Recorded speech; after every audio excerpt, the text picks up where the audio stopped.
tight-knit group in there. And I know when I went out in game 1 against Mini, I heard guys talking about it. Like, they're going to play hard for me and try to buy some extra time and be able to get back. And Jamie's means everything to the guys in there. He leads the way, and we want to extend this and get him back. You're laughing. I think it's hilarious. It's not like he's injured, right? Yeah. He almost killed a man. That's true. Right? I don't know if he almost killed a man. It was horrendous, though, right? It was a suspendable and they're offense. talking as if this guy's laid up in hospital right now, and they're going to do it for the giver. There's finding, you got to find motivation in any way possible. Maybe they're going to wear Ben jerseys. Yes. At practice. Yes. Yeah, Solidarity. That's what's next, Put it up in the air. Solidarity. That was Joe Pavelski. Hashtag pray for Jamie. Pray for Jamie. What a bonehead. I wasn't here to talk about that day. But, man, I was so upset because I also lost money on that game, but that has nothing to do with it. Let's talk about the game. So that's Pavelski after the Stars. Everything to do with They forced a game 5 winning in OT. What a shot by Pavelski. What a game by Jason Robertson. Let's bring in our main man now, our next guest, Steven Psihogios of NorthStar Best. Stevie, I guess, what do you make of what Pavelski is saying there? I mean, trying to keep the series alive long enough so they can get their captain back. But I will also say this. I thought they actually looked pretty good without him. That was Dallas's best game of the series, and I'm with James. Not at the point that he almost killed the guy, but that is such a weird rallying point. Like that was not a hockey play by any stretch, and that was a cross check directly to the head while a guy is on the ice. Like, it was as dirty as they come. But this has now become a rallying point for the Dallas Stars, which to me doesn't make any sense because it single-handedly sunk them in Game 3, which put them behind 0-3. Because at that point you're already down 1-0. And then you've got your captain, supposedly your emotional and on-ice leader, cross-checking a guy and getting a 5-minute major in a game misconduct on a play that was undisputedly a 5-minute major in a game misconduct. To me, it's a strange rallying point for the Stars. But hey, maybe when you're down on your luck, send the captain out to throw a cheap shot, I guess, if you want to get the boys fired up. Okay, so based on what you've seen, at least in the last game, right now on NorthStar Best, the Stars are plus 725 to win the Western Conference. Do you think they can pull off the almost impossible and become the 15th to come back from being down 0-3? No, I think the series ends in Vegas, and I think the reason why is it starts and ends with Jake Ottinger for the Dallas Stars. And at home, .922 save percentage, real solid numbers. On the road this postseason, .886. That number really drops for Ottinger. He has not been good at home.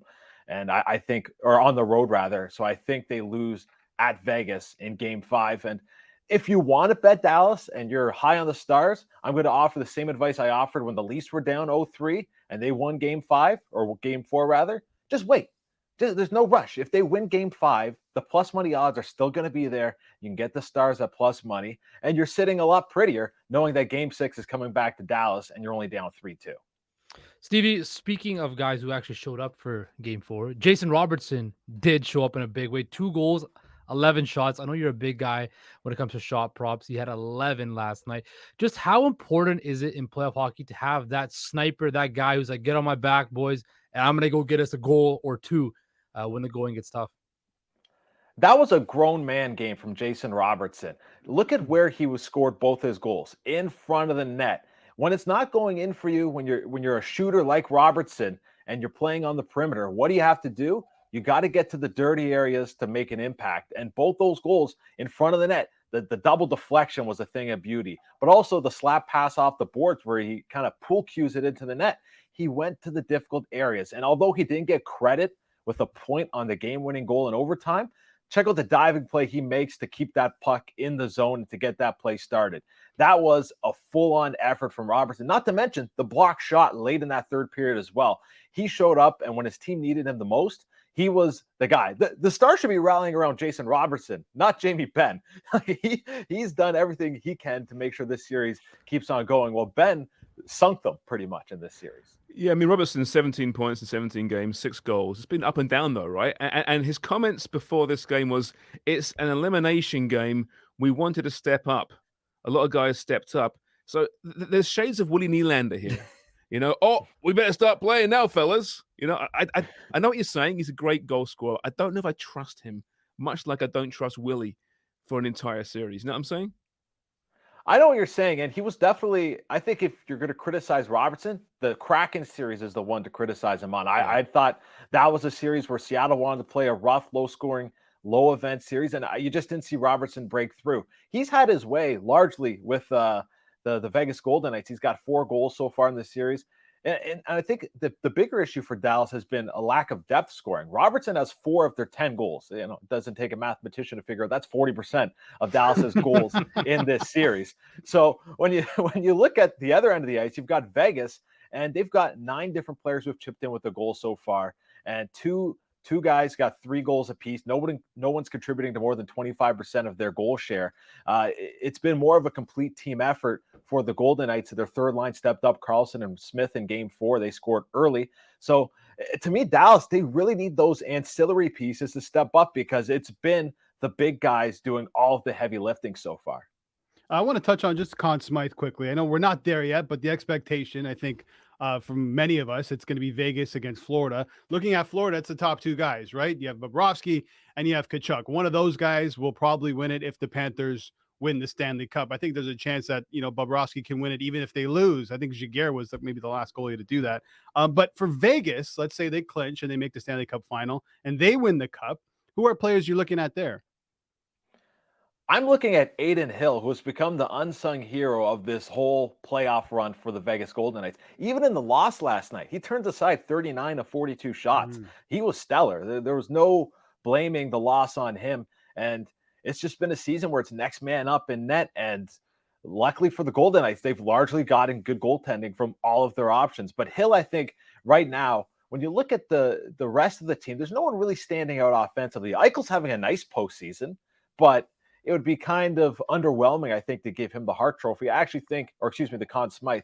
I actually think if you're going to give it to a player, I would give it to Pietrangelo, just because he's done a lot on the defensive side of the puck, and he's kind of the leader of that defense. And while it doesn't show up in the stat sheet every night, I feel like he's had a bigger impact than Eichel has on a game-to-game basis. But no one looks at that. They're going to look at the stats at the end, and they're going to see that, Adin Hill is right there with Bobrovsky when you look at the numbers for overall postseason play.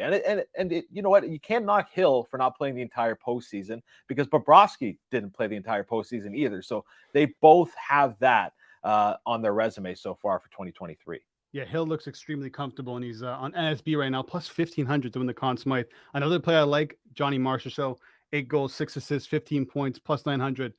Maybe worth a little sprinkle, Justin. Stevie, we're talking about Matthew Tkachuk being a possible Conn Smythe favorite. The NHL is such a copycat league, and there's no player like Matthew Tkachuk. But do you see now a new age of players that will come in, and GMs want to find a guy who can be the next Matthew Tkachuk or next Brady Tkachuk, guys that play on that line but can score, can dish it out, and can play that that pest style game?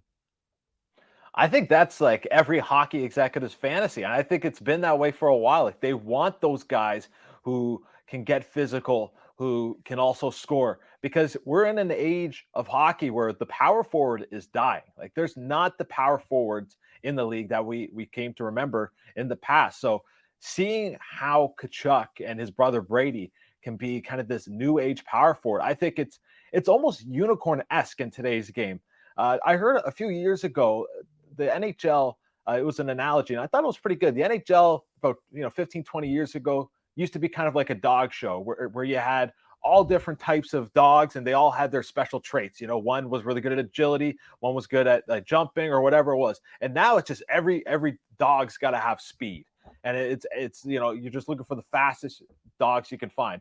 And a guy like Matthew Tkachuk, maybe he's not the fastest skater. I don't think he's ever been compared or people have talked about his skating as being his best asset, but he's just able to find those scoring areas, able to agitate opponents and do everything you'd like to see. He does everything really well. And I think that's the one thing with Matthew Tkachuk that not a lot of players can also do is bring that peskiness, bring that physicality, as well as the goal scoring touch. Yeah, I mean, you don't need a pit bull, right? But you don't want poodles, and certain teams are too many poodles. Give me a good German Shepherd, well-trained, smart, can be aggressive when needed upon, but also a boy that just does cuddle up to you. you know. Like a Anyway, Shih Tzu. Shih Tzu. Yeah, That's nothing about exactly. Leafs defense. If you're the Panthers right now, sitting back, you know, and you hope it goes 7 games, obviously, is there a preferred opponent, do you think, for the Panthers out of Vegas and Dallas?